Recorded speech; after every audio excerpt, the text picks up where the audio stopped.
নমস্কার বন্ধুরা। আলু ভাজা তো অনেকভাবেই খান, বাচ্চাদের তো খুবই পছন্দ, বড়দেরও তাই। কিন্তু একটু অন্যরকমভাবে, একটু অন্য উপায়ে দারুণ টেস্টি এই রেসিপি আজকে নিয়ে এসেছি আপনাদের জন্য। গরম গরম ডাল ভাতের সাথে তো কোনো একটা ভাজা লাগেই। যদি এই ভাজাটা করে নেওয়া হয় তাহলে তো আর কোনো কথাই না।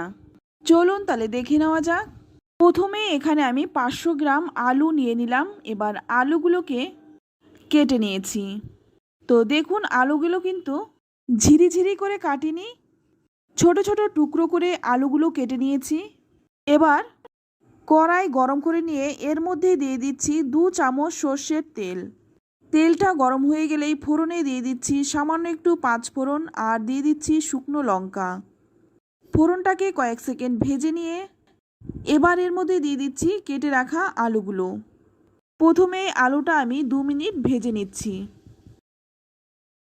আজকে আমি যে আলু ভাজার রেসিপিটি আপনাদের সাথে শেয়ার করছি, সেটা যদি একবার বানিয়ে খান, বারবার কিন্তু এইভাবে বানাবার রিকোয়েস্ট আসবে।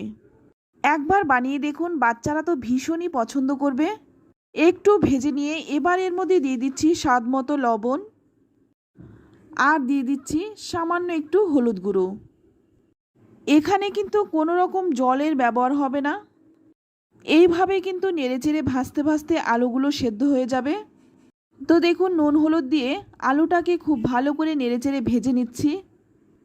এবার গ্যাসের আঁচটা কমিয়ে দিয়ে একটা ঢাকনা দিয়ে ঢেকে রাখবো 5 মিনিট। 5 মিনিট পর ঢাকনাটা খুলে নিলাম। এখন কিন্তু আলুটা অনেকটাই নরম হয়ে গেছে। ঢাকনাটা খুলে একটু নেড়েচেড়ে নিলাম। এবার দেখুন অপর দিকে একটা পাত্রের মধ্যে আমি নিয়ে নিলাম 1 চামচ পোস্ত। পোস্তটাকে শুকনো খোলায় জাস্ট একটু ভেজে নিচ্ছি। খুব বেশি ভাজবো না, সামান্য একটু টেলে নিলাম। এবার এই পোস্তটাই এই আলুর মধ্যে দিয়ে দিচ্ছি।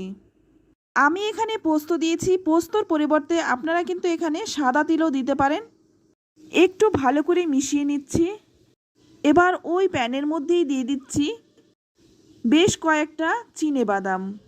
চিনেবাদামগুলো একটু শুকনো খোলায় ভেজে নিচ্ছি। তো দেখুন বাদামগুলো কিন্তু ভাজা হয়ে গেছে। এবার কিন্তু নামিয়ে নিচ্ছি।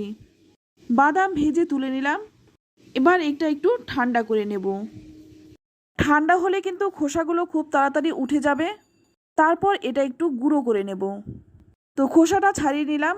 এবার এই আলু ভাজার মধ্যে দিয়ে দিচ্ছি 2টো কুচনো কাঁচা লঙ্কা। ঝালটা নিজেদের স্বাদ অনুযায়ী দেবেন। এবার দেখুন বাদামটা আমি গুঁড়ো করে নিয়েছি। বাদামটা কিন্তু একদম গুঁড়ো করিনি, একটু দানা দানা রেখে বাদামটা গুঁড়ো করে নিয়েছি। এবার এই বাদামটা আলু ভাজার মধ্যে দিয়ে দিলাম। এটা দিয়ে কিন্তু আরও 2 মিনিট ভালো করে ভেজে নেব। এভাবে আলু ভাজা ভাজলে ভীষণই টেস্টি হয় খেতে। আলু ভাজার নতুনত্ব, একটু অন্য ধরনের রেসিপি, যেটা বড়দের তো পছন্দ হবেই আর ছোটদের তো কোনো কথাই নেই। একবার এইভাবে আলু ভাজা বানান, বারবার এভাবে খাওয়ার জন্যই বায়না করবে। তো এবার ভেজে তুলে নিচ্ছি। দেখুন খুবই সহজ, সাধারণ, সিম্পল একটি রেসিপি, যেটা খেতে দুর্দান্ত হয়। বাচ্চা থেকে বড় সকলেরই কিন্তু ভীষণই প্রিয় এই আলু ভাজার রেসিপিটি।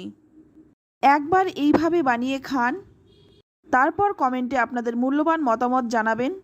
ভিডিওটি ভালো লাগলে প্লিজ একটা লাইক দেবেন। আর চ্যানেলে নতুন বন্ধু হয়ে থাকলে চ্যানেলটা সাবস্ক্রাইব করে আমার পাশে থাকার অনুরোধ রইল। আজ এই পর্যন্ত, আবারও নিয়ে আসবো অন্য কোনো নতুন রেসিপি। সকলেই ভালো থাকবেন, সুস্থ থাকবেন। ধন্যবাদ।